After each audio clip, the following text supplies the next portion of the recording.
Dated around AD 52, Thallus was one of the first secular writers who mentions Christ. Julius Africanus is one writer who quotes of his historical writing, saying, Thallus, in the third book of his histories, explains away this darkness as an eclipse of the sun. Unreasonably, as it seems to me unreasonably, of course, because a solar eclipse could not take place at the time of a full moon. And it was at the season of the Paschal full moon that Christ died. This reference of the Gospel account confirms that darkness fell upon the land during the crucifixion of Jesus, and that this event was well known and required a naturalistic explanation from the non-Christians such as Thallus. Another remarkable reference to this supernatural darkness is found in the manuscript of another pagan historical writer named Phlegon from Lydia. In approximately AD 138, he noted, during the time of Tiberius Caesar, an eclipse of the sun occurred during the full moon. Phlegon's reference to this event is also mentioned by the 3rd century Christian apologist Origen and the 6th century writer Philippon.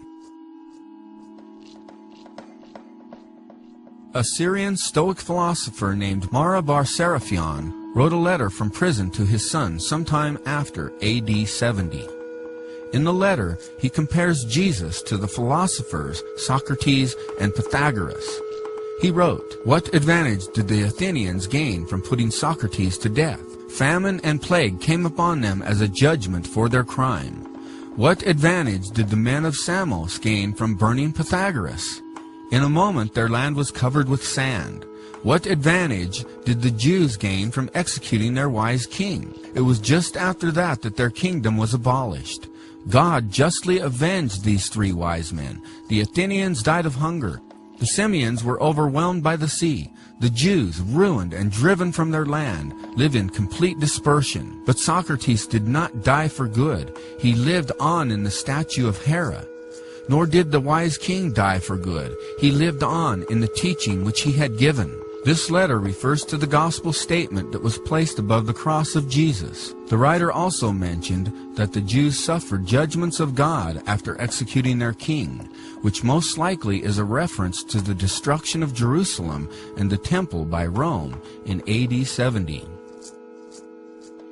Gnosticism flourished from the 2nd to the 4th centuries AD. Although these Gnostics were influenced by the New Testament, their teachings were pronounced heretical and viewed as such by the Church. However, several Gnostic Gospels testify of Jesus Christ. One of these heretical teachers asserts that the Son of God came in the flesh in his Gospel of Truth. For when they had seen him and heard him, he granted them to taste him and to smell him and to touch the beloved Son, when he had appeared instructing them about the Father, for he came by means of fleshly appearance. Another is the Gospel of Thomas, which is usually dated from around AD 140 to 200.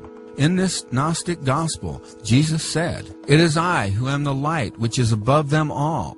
It is I who am from the all. From me did the all come forth, and unto me did the all extend. Split a piece of wood, and I am there. Lift up the stone, and you will find me there." Although biblical Christianity does not endorse pantheism, this heretical Gospel of Thomas confirmed that Jesus identified himself as the Son of God. When the King James Bible was published in 1611, the oldest Old Testament manuscript used by the King James translators was dated approximately AD 1100. Obviously, that old manuscript was a copy of a copy of a copy. Nevertheless, in 1947, the discovery of the Dead Sea Scrolls in the Qumran caves near the Dead Sea yielded over 1,000 priceless manuscripts dating before AD 68. Every complete book of the Old Testament was discovered except for the book of Esther. These manuscripts were virtually identical to the AD 1100 translation that was used for the King James Bible. For example, the scroll of the prophet Isaiah has been carbon dated to a range of between 335 BC and AD 107 and was virtually identical to the King James translations, aside from a tiny number of spelling translations. Along with these Old Testament manuscripts were scrolls that contained references to the New Testament and Jesus of Nazareth. One scroll discovered in Cave 4 refers to the Messiah as the Son of God and the Son of the Most High. Dated much later than the Old Testament scrolls, the New Testament fragments were dated between AD 50 to AD 100. This is consistent with the time of the writings of the Gospels. Aside from the Dead Sea Scrolls, there are also a number of Jewish references to the ministry of Jesus of Nazareth as well. Josephus, the Jewish historian, is known for historical works such as Jewish Antiquities, finished in AD 93 or 94. One passage reads, "Now there was about this time Jesus, a wise man, if it be lawful to call him a man, for he was a doer of wonderful works, a teacher of such men as received the truth with pleasure. He drew over to them both many of the Jews and many of the Gentiles. He was the Christ, and when Pilate, at the suggestion of the principal men among us, had condemned him to the cross, those that loved him at first did not forsake him, for he appeared to them alive again the third day, as the divine prophets have foretold, these and 10,000 other wonderful things concerning him. And the tribe of Christians, so named from him, are not extinct to this day." This passage has raised heated debate among scholars because Josephus, a non-Christian Jew, makes statements about Jesus that an Orthodox Jew would not normally affirm. While some Christian editions may have been obviously foreign to the Testimonium, it still contains a great deal of historical truth that Josephus could have easily documented.